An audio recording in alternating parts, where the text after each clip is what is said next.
सती अनुसुईया को सब जानते होंगे, जो अपने पतिव्रत के लिए प्रसिद्ध थी। उनका विवाह महर्षि अत्रि से हुआ था। उन्होंने अपनी सेवा और प्रेम से उनका दिल जीत लिया था।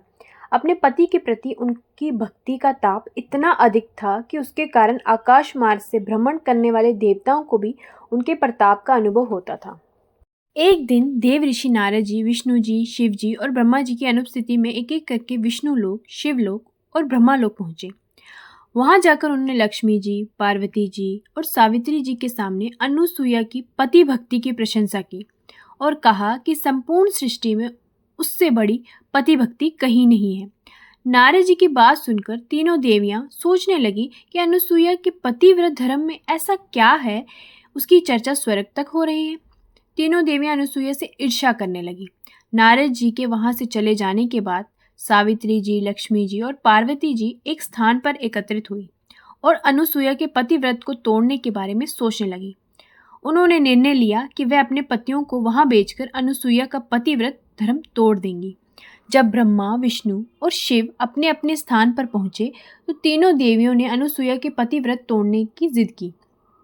तीनों देवों ने बहुत समझाया कि हमसे ये पाप न करवाएं, लेकिन तीनों देवियों ने उनकी एक न सुनी और अंत में तीनों देवों को ये बात माननी पड़ी। तीनों देवों ने ऋषियों का वेश धारण किया और ऋषि अत्रि के आश्रम पहुंचे। उस समय अनुसुईया जी आश्रम पर अकेली थी। द्वार पर साधु वेश में तीनों अतिथियों को देखकर अनुसुईया ने भोजन करने का आग्रह किया। तीनों ऋषियों ने कहा कि हम आपका भोजन अवश्य स्वीकार करेंगे, लेकिन एक शर्त पर कि आप हमें नग्न अवस्था में भोजन कराएं।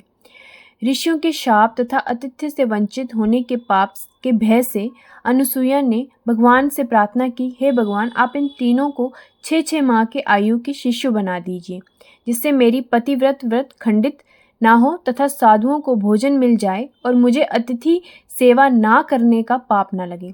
भगवान की कृपा से तीनों देवता 6-6 महीने के बच्चे बन गए और अनुसुईया ने तीनों को दूध पिलाया और पालने में लिटा दिया। जब तीनों देव अपने स्थान पर नहीं लौटे तो देवियां व्याकुल हो गई। तभी नारद वहां आए और उन्होंने बताया कि अनुसुईया ने सतीत्व के कारण तीनों देवताओं को बालक बना दिया है। ये सुनकर तीनों देवियां अत्रि ऋषि के आश्रम पहुंची और माता अनुसुईया से क्षमा मांगी और कहा कि ईर्ष्या के कारण उनसे ये भूल हो गई। उनके बार बार मना करने के बावजूद भी हमने उन्हें ये कार्य करने के लिए भेजा था। कृपा उन्हें पुण्य उसी स्थिति में करने दे और हम आपके आभारी रहेंगे। ये सुनकर अत्रि ऋषि की पत्नी अनुसुईया ने तीनों बालकों को उनके मूल रूप में वापस ला दिया। तीनों देवताओं के ऋषि अत्रि और अनुसुईया से वरदान मांगने को कहा।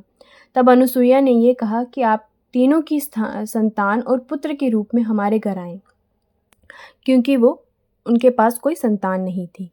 तीनों देवों ने तथास्तु कहा और अपनी अपनी पत्नियों सहित अपने अपने लोक चले गए। कालांतर में अनुसुईया के गर्भ में दत्तात्रेय के रूप में भगवान विष्णु, चंद्रमा के रूप में ब्रह्मा और दुर्वासा के रूप में भगवान शिव का जन्म हुआ। जय मां अनुसुईया। धन्यवाद।